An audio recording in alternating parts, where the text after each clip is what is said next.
आज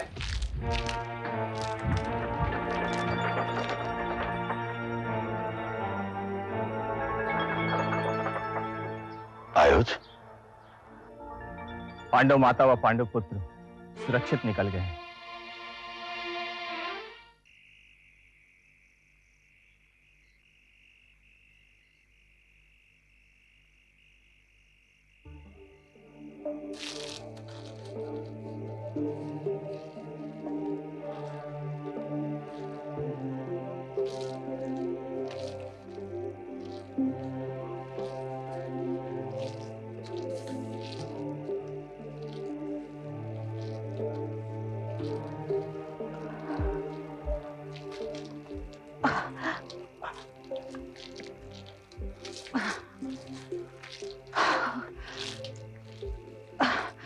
अर्जुन, अब और नहीं चला जाता बेटा।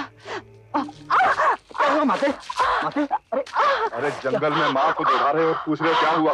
काटा चुका होगा। अब से कह रहा हूँ कि यूं मुंह छुपा के भागने की क्या आवश्यकता है? क्षत्रिय हैं हम लोग। तो ये किस शास्त्र में लिखा है कि क्षत्रियों को बुद्धि का प्रयोग नहीं करना चाहिए? बस माते, थोड़ी देर और चलते हैं। किधर? इसी दिशा में एक नदी है। हाँ, एक पहाड़ी नदी है तो सही इधर कहीं। लेकिन रात्रि में दिशा ज्ञान वैसा कहाँ रह पाता है जैसा दिन में होता है। अर्जुन के पास दिशा ज्ञान भी है और ध्वनि ज्ञान भी। बस नहीं है तो हिम्मत। वो वीर ही क्या जो छोटी सी आग को देख के भाग निकले। छोटी सी आग? छोटी सी आग थी वो? देखते ही देखते पूरा घर धू धू कर जल उठा। तो क्या लाख का बना हुआ घर धीरे धीरे जलता? इस पुरोचन को तो जीवित नहीं छोड़ूंगा मैं। अब तक तो पुरोचन जल चुका होगा। तो फिर क्यों भाग रहे हैं हम? क्योंकि जिन्होंने हमें मारने के लिए बड़ी चालाकी से लाख का घर बनवाया, अवश्य ही कुछ चुने हुए सैनिक उन्होंने आसपास छुपा रखे होंगे, ताकि यदि हम बचकर बाहर निकल आए तो वे हमारा काम तमाम कर सकें। हंसी ठट्ठा है क्या पांडवों को मारना, और वो भी भीम के रह।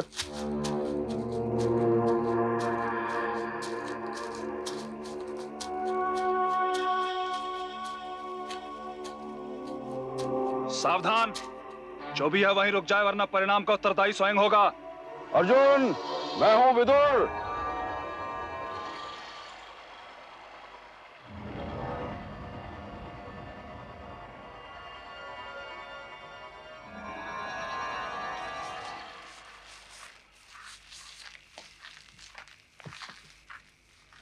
अरे काका, आप यहाँ?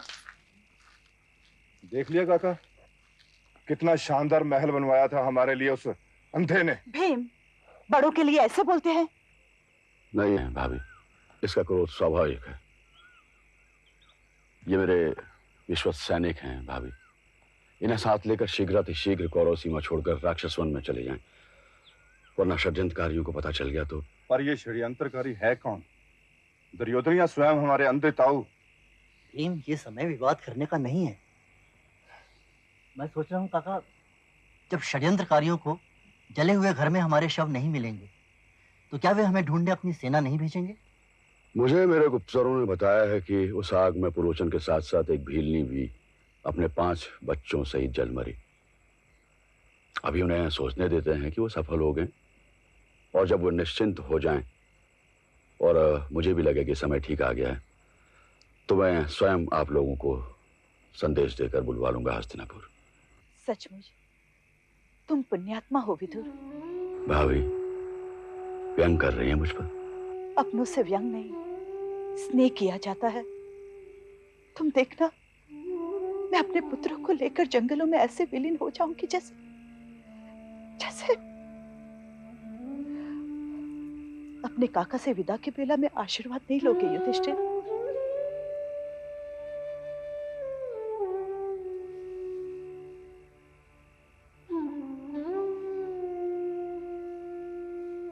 भाभी, मैं चाहता हूं आप इन्हें अपने साथ ले जाएं। विश्वास जब टूट जाता है तब जल्दी नहीं बन पाता विदुर। मेरे 5 पुत्र वीर है, तुम उनकी चिंता मत करना। अपने पिता का राज सिंहासन लेने से पहले कुंती की ममता शक्ति उनका बाल भी बांका नहीं होने देगी। भाभी, मैं आपकी शक्ति से अच्छी तरह परिचित हूं, पर इन वीरों की शक्ति तो इनके शास्त्र हैं। अब इन शस्त्रों को अपने साथ अवश्य लेना।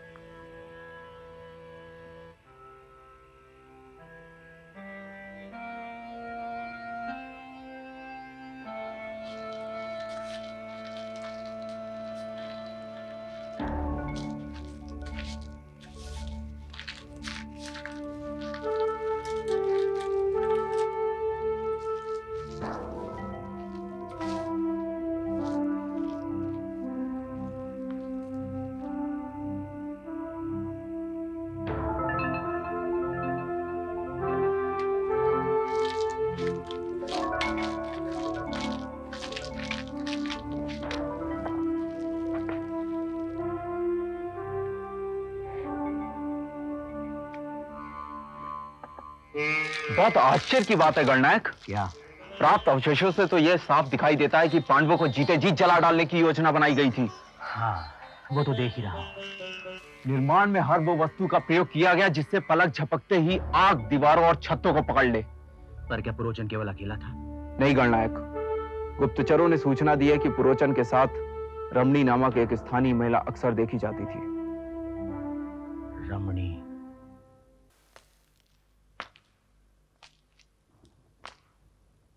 बहुल का प्रणाम स्वीकार है महाराज। क्या समाचार लाए हो बाहुल?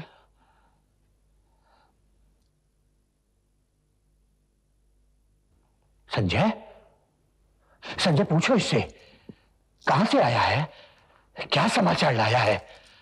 कहां से आए हो बहुल? वारणावत से।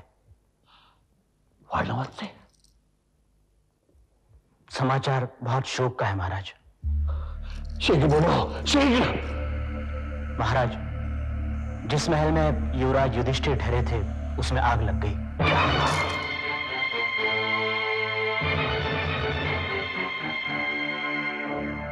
माता कुंती और युधिष्ठिर तो सुरक्षित है ना? क्षमा करें महाराज, इस भीषण अग्निकांड में कोई जीवित नहीं बचा। न राजमाता कुंती, न ही युधिष्ठिर और न ही भीम, अर्जुन, नकुल, सहदेव, सब कुछ समाप्त हो गया महाराज। संजय, ये दारुण समाचार सुनने से पहले मेरे प्राण क्यों न निकल गए संजय? महाराज, सिंहासनारूढ़ राजा को ऐसे दुख के क्षण में समस्त प्रजा को ढाढ़स बधाना होता है। धैर्य धरें और राष्ट्रीय शोक की घोषणा करें। सारे राज्य में घोषणा करवा दो संजय। पूरे 1 बरस तक हमारे राज्य में कोई उत्सव नहीं होगा। जैसे मेरी अंधी आंखों ने मेरे जीवन में भर दिया है, वैसा ही अंधेरा पूरे 1 बरस तक हमारे सारे राज्य में रखा जाए। शोक महाराज, महाशोक। महाराज,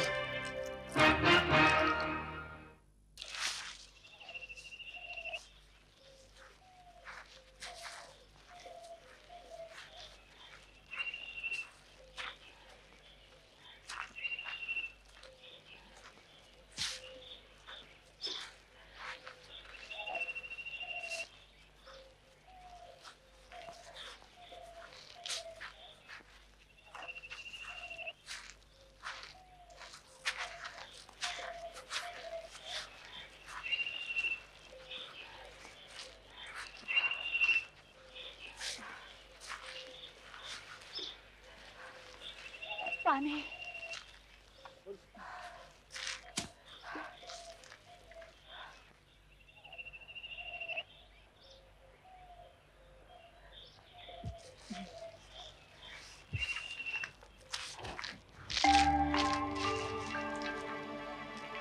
ऊपर से शोक मना रहे होंगे, फूट फूट कर रो रहे होंगे कि चलो पांडव जल मरे माता के साथ, और अंदर ही अंदर हिलोरे ले रहा होगा आनंद कि चलो अब पूरा राज्य अपना। मां मैं अब भी कहता हूँ, लौट चलते हैं। कहाँ? अपने हस्तिनापुर। और कहाँ? हस्तिनापुर अब पराया हो चुका है वीर, बल्कि पराया शब्द भी उपयुक्त नहीं है। सही शब्द है शत्रु। तो शत्रुओं को कुचलना क्षत्रियों का धर्म है। हम पांडु पुत्र क्षत्रिय हैं। चलो माँ, मेरी भुजाएं फड़क रही हैं। चलो अर्जुन। तो चुप क्यों है अर्जुन? नीति और योजना की समझ हम सभी में उतनी नहीं है भीम भैया जितनी बड़े भैया में है। बड़े भैया। संकट काल में क्रोध नहीं, बुद्धि का हाथ पकड़ना चाहिए भी। और फिर कौन हम हमेशा के लिए अपनी जन्मभूमि छोड़कर जा रहे हैं? कुछ ही दिनों की तो बात है। ठीक है, जैसा तुम सब उचित समझो, पर मैं शर्त लगा के कह सकता हूँ, ये षड्यंत्र सबकी मिली भगत था। नहीं भीम, महाराज इतना क्यों गिरेंगे? माँ, पर दुर्योधन के प्रति उनका असीम प्रेम कुछ भी करवा सकता है उनसे। हमारी हत्या तक? नहीं नहीं अर्जुन, हो सकता है ये षड्यंत्र दुर्योधन का हो। उससे तो जीवित नहीं छोड़ूंगा मैं। देख लेना तुम सब,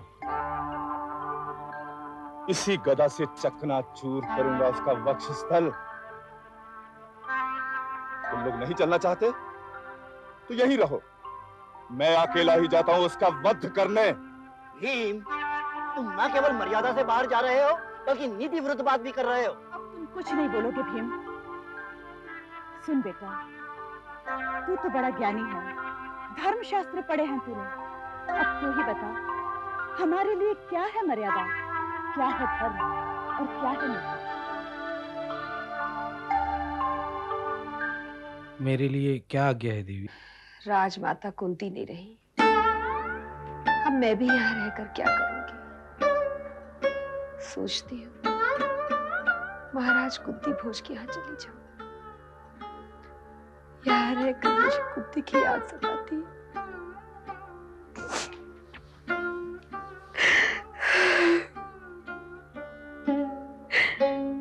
सैनिक जी, क्या कुंती की कोई भी वस्तु शेष नहीं थी? मुझे खेद है देवी, राजमाता के सभी आभूषण उनके शरीर के साथ ही समाप्त हो गए। उनके शरीर पर ऐसी कोई भी वस्तु नहीं मिली जिसे आप स्मृति रूप में अपने साथ रख सकें।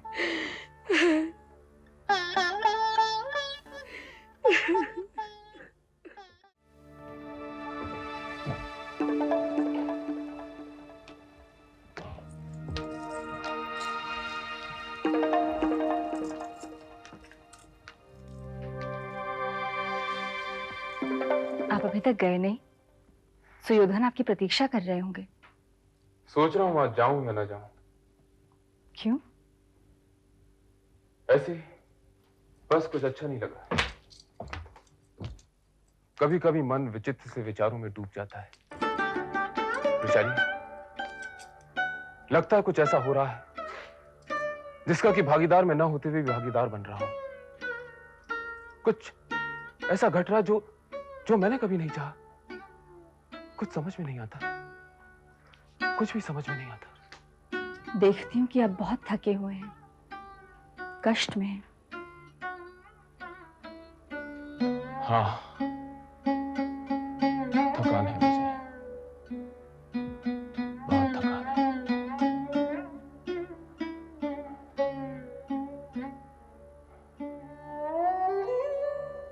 अर्जुन से मेरी प्रतिस्पर्धा रही है, पर मैंने कभी उसके साथ कोई छल या कपट करने का नहीं सोचा। मैंने कभी नहीं चाहा कि मेरे प्रतिद्वंदी को कोई हानि पहुंचे। एक बात पूछूं? कहो। मैं नहीं जानती कि आपके और राजमाता कुंती के पुत्रों में क्या शत्रुता है, लेकिन इतना जानती हूँ कि देवी कुंती आपको ही नहीं, मुझे भी बहुत स्नेह करती है, कृपा भाव रखती है। किंतु जो कुछ हुआ उससे इस सबका कोई संबंध नहीं है रुचाली। यहां तो लगता है कि राजमाता कुंती और उनके पुत्रों को लेकर कोई राजनीतिक चक्र चलाया जा रहा है, और उस चक्र में मैं भी उलझता जा रहा हूं। मैं राधा और अधिरथ का निर्दोष पुत्र। कुछ समझ में नहीं आता, बिल्कुल समझ में नहीं आता। हुआ क्या है? राजमाता कुंती और उनके 5 बेटे वर्णावत स्थित राजनिवास में जलकर राख हो गए। क्या? हाँ, कैसे? यही तो मैं जानना चाहता हूं कि कैसे। कुछ समझ में आता है, कुछ नहीं। पर इतना अवश्य जानता हूं, वो सब उतना सहज नहीं है जितना लग रहा है या प्रचारित हो रहा है। सच निश्चित ही कुछ और है। ऐसा सच जिसे मैं, मेरा स्वाभिमान, मेरा मन सह नहीं सकेगा, कभी नहीं। संत्वासिंचा मे यजुषा प्रजामायुर्धनञ्च। ओम शांति शांति शांतिः। परे युवागुं संप्रवतो महीरनुबहुः अन्धामनपस्पशानम्। संजय, क्या यही हो रहा है तर्पण मेरे पुत्रों का? पांडु पुत्रों का एवं कुंती भाभी का। पांडु पुत्र क्या मेरे पुत्रों के समान नहीं थे विदुर? क्या कुंती के लिए मेरे हृदय में कम स्नेह और सम्मान था? मैंने तो युवराज भी दुर्योधन को नहीं, युधिष्ठिर को घोषित किया था विदुर। सबसे बड़ा था भी वही महाराज। कौन कौन है वहां? अपने राज के साधारण जन जो सब शोकाकुल हैं। राजकुल से कौन है? भीष्म की देखरेख में हो रहा है सब कुछ। द्रोणाचार्य उनके साथ। हाँ। और कौन है? राजपुरोहित और उनके सहायक पंडितगण। और दुर्योधन कहाँ है विदुर? यहाँ नहीं है महाराज। तो फिर कहाँ है वो? कर्ण, मित्र कर्ण, प्रणाम भाभी। प्रणाम, आइए। पधारिए युवराज। कर्ण, इतनी भीषण गर्मी है आज मेरे कक्ष में कि उफ, 3 बार जल का छिड़काव करवाया पर सब व्यर्थ।